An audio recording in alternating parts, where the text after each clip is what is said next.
Market से liberty ground. पीछे मेरे आप देख सकते हैं कि फूलों की मार्केट में लाइट गई हुई है। मौसम बड़ा ज़बरदस्त है और हवा चल रही है और ड्रिजलिंग मेरे ऊपर भी बारिश के कतरे पड़ रहे हैं।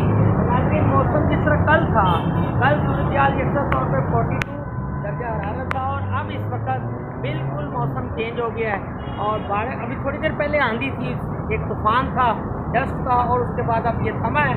अब जाके मौसम कुछ थोड़ा सा तब्दील हुआ है और इस वक्त बिल्कुल आप देख सकते हैं कि ड्रिजलिंग भी है, बारिश हो रही है और हवा बिल्कुल, अब वो जो प्रेशर था हवा का वो यकसर तब्दील हो गया।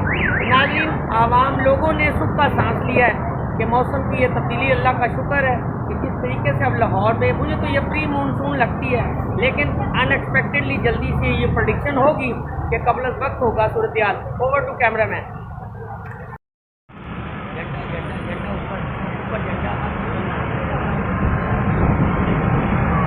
कर लो जरा दो,